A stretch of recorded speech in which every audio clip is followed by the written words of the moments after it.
Hey everybody, welcome back. Today we're going to talk about winterizing your equipment and winterizing yourself to keep you safe and productive through the winter. Audio Jungle.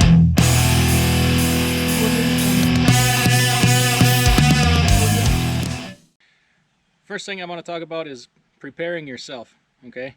Winter can be dangerous. It can injure you. The cold can physically harm you and make you sick. So, first thing to do, make sure that you're prepared. Carry warm clothes, gloves, stocking hat, scarf, warm socks, maybe even a snowsuit, okay? In case you break down and have to wait for help to come, you won't be able to run the truck, you won't have your APU. You need to take care of yourself. And if you're one of these guys that I see in January and February running around with sandals and no socks, you should be ashamed of yourself. And you should at least be carrying shoes and socks and warm clothing. I don't even know what the mindset is behind that, but stop it, okay? Carry food, carry water, okay? You never know how long it's going to take for help to get to you. So be prepared. Be smart about it. Use your head. Next thing is your equipment. If you start preparing your equipment in the fall before winter comes, you'll have life way easier. If you wait till it's too late, I know from experience, it's going to suck. And you're going to wish you had, and you'll never make that mistake again.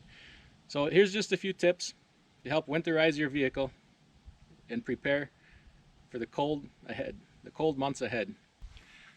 Okay, I'm just going to start with some different products here that I'll switch to in the winter, to help mitigate the cold. First thing is you need to be able to see. Switch your wiper fluid over to the winter wiper fluid. Minus 25, minus 32, minus 34, whatever you can find. If you start early in the fall, you don't have to drain your old stuff out. You can just keep diluting it with this, and by the time winter comes around, your concentration will be just perfect, okay? I just use it year round. Then I don't have to worry about it. It's not any more expensive.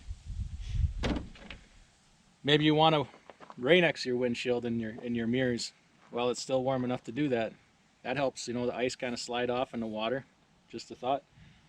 Wiper blades, get winter blades, carry extras, okay? Because these things, they ice up, they snap off. You run out, what are you going to do? So you need to be able to put new wiper blades on the side of the road, okay? Next big thing is your fuel. Take care of your fuel, and chances are you'll be in good shape, okay? That means using anti-gel, keeping your tanks full. Don't let your tanks go so low, especially if you're going to park the vehicle. Do not park the vehicle with 1/8 of a tank of fuel in it or a 1/4 tank of fuel in it and expect everything's going to be okay when you come back. That empty void will allow condensation, and you're going to have water in your fuel, which is, causes ice and all kinds of problems that you don't need. So start with an anti-gel. This is not all anti-gels are the same, okay? They need to be used differently. This anti-gel, here's how I use this one. And then I go grab a bottle of this. This is Penray, or you might use FPPF. You might use Power Service. There's a variety of good ones out there. Check the labels, see what the concentration needs to be. Typically, this one bottle will, treat both sides in regular winter driving. In the coldest of cold, you get down 5 below, you need to double dose it. If you're going to park it, you need to double dose it. Also, what I do when it's really cold, before I park it, I'll take the cap off my Davco fuel filter, pour a little bit of this in there, put it back on. That's the first place it's going to gel. It's a small volume of fuel. It's exposed to the cold, and this will help keep that flowing through your filter. Okay. Here's another anti-gel. I'm not going to tell you what it is yet. I'm testing it. This bottle will treat 120 gallons. So, bottle on each side. The price is right. I really like the small bottle. I tried it last winter with good success, but I want to give it a little bit more time. Then I'm going to review it and I'll tell you about it. I'm really happy with their products. Okay. There's 911. You need to carry some of this. This is in case you do gel. This is for after you gel. This is not an anti-gel beforehand. This is for after you gel. Put this in your tanks, put it in your fuel filter, and you gotta wait a little bit. It'll reliquefy your fuel. Okay? Carry a few bottles of this. Fuel filters. Last year in 20 years was the first time that I gelled up. Okay, once it was 27 below with a wind chill of 50 below, and the other time it was like 24 below with a wind chill of 35 below. And I gelled up. I had the tanks double dosed, and I had the APU running, but I still gelled up. I went through, on the worst day, I went through 6 fuel filters to get this thing running again. Okay, it's just, anybody who's been driving a long time will tell you that's the way it is. You know, if you live in Tennessee, it's not going to be that way, but if you live in northern Minnesota, you know what I'm talking about. You need makeup fuel for changing your fuel filter. This is going to sit in your side box, but it'll still gel.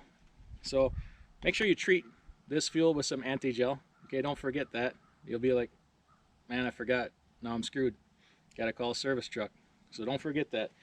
If you use it, fill it back up. Okay?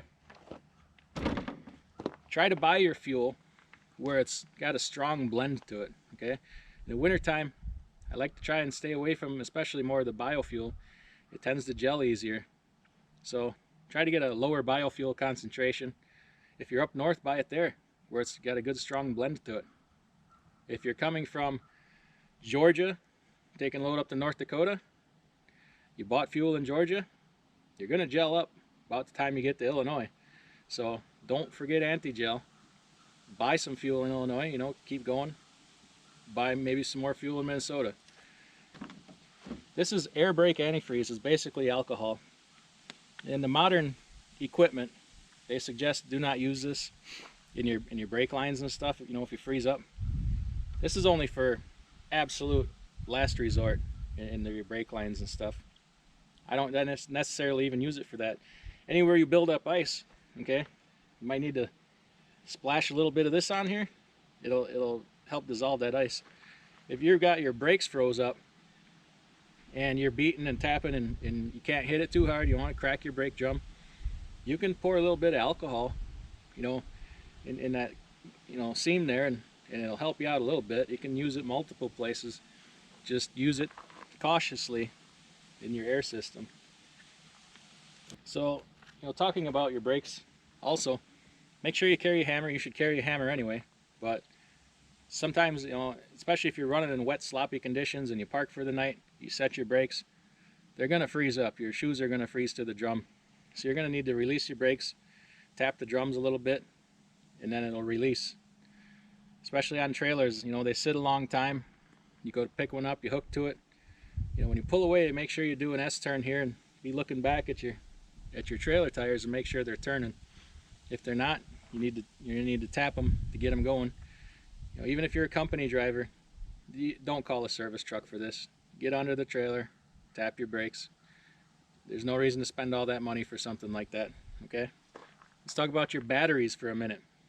Every fall, I take the cover off my batteries and I take all the cables off so the batteries are isolated one at a time, you know, and then test the 4 batteries individually to make sure they're all good and strong. Okay, winter is hard on batteries. They're gonna, you know, cold starts are hard on batteries. The truck sits, the batteries can freeze, especially if they're weak. Okay, so consider doing that. Clean up your connections, check for any acid leaks, and clean everything up, put it back together, go into winter with strong batteries. If you have an APU, it's a good time to service your APU just before winter. If you have like a Webasto or an S-Bar, change that little igniter, do your yearly service, change the fuel filter. Fairly simple. When we talk about tires, check your tire tread depth. Go into winter with good tread depth. Okay? Carry tire chains, at least 2. You may not go out west. You may say, I don't chain up. If it's that bad, I got to park. That's great, but you can also get stuck. Okay? These things get stuck really easy, especially if you're bobtail or if you're empty. You know, you park in your parking spot at night and you can't get out. So 2 tire chains will save you from a world of expensive tow bills. You know, I've used it and it works great. I carry 6 singles because I will chain up if I have to. You know, I won't go out on the road, but sometimes you get in a pickle, you need some chains. I also carry a 20-foot section of 1/2-inch chain.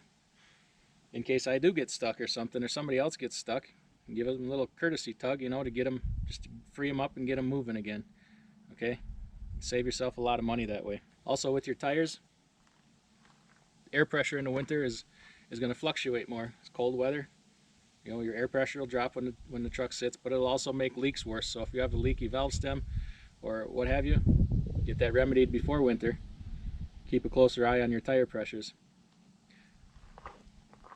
Looking at your steps here, they're definitely going to ice up in the wintertime. Come walking out of your truck and step and miss and fall and get hurt. Just, you know, pay attention here. Try and keep the ice cleared off when you stop so you don't get injured. One thing I forgot too about your batteries, carry a nice good heavy set of jumper cables, at least 20 feet long. So if you do need a jump, maybe somebody else needs a jump, you can help them out. People really appreciate that. And take the time to help people, because you're going to need help someday, and you don't want to be the guy that's always begging for help and never help anybody else. The two last things I want to talk about is your engine oil. If you have a new modern truck, chances are you're probably already running synthetic 10W30 or 5W40. I have an older Detroit 60 series. Run it 1540 in the summertime, but according to the manual, it's just fine to run 5W40 synthetic in it. In the wintertime, I switched to 540 synthetic. It makes them cold starts much easier, less wear. Cold starts are hard on an engine, and it'll also, you know, if you're not cranking as hard, it's going to save on your batteries. So consider that. I've not had any leaks show up from switching to 540 synthetic. It's a big thing. They say, you know, you're going to get leaks. I haven't had that. So don't be afraid to try that. Make sure it's okay for your engine. You know, check your manual, talk to the dealer, whatever. But strongly consider that. It's a noticeable difference. The thing I'll talk about here is your air system. They get neglected, and it's an important winter item. Okay, you should be, you know, you got a little cable in here typically on most trucks. You should be, you know, pulling on that every day when you fuel to drain the water out of your air tanks. Okay, before winter, I like to go and change my air dryer cartridge. They get overlooked a lot, and it's a good maintenance thing you should be doing anyway. Right before winter is a good time. So you're going in there with a fresh desiccant cartridge to help absorb that extra moisture. Okay. Before winter, I like to go under the truck and pull the plugs on the air tanks. Let everything out. It gets all the moisture out, so you know you're not going into winter with you know, a bunch of water in your tanks that you're not aware of. Make your life a lot easier. If that water freezes up, it can plug up your governor. You know, you won't build air, you won't be able to move, you won't be able to release your brakes, and that's responsible for a lot of things on these trucks, your air system, and including in the new trucks, your DEF system needs air pressure. Okay, if you got an automatic transmission, that needs air pressure to run. So take good care of that. Don't neglect that. That's a big one. Overall, in the wintertime, be smart, be cautious. You know, you need to slow down a little bit and, you know, be aware of the changing conditions. A little preparation in your vehicle goes a long way. Like I said, if you're from the south, may not make a hill of beans difference. If you're up here in the upper Midwest, you know, the Dakotas, Minnesota, all the way over to Michigan, you know, especially in the Northwest where it's even colder yet, a little preparation can go a long way. So be smart, be careful, smash that like button, subscribe, and we'll see you again next time.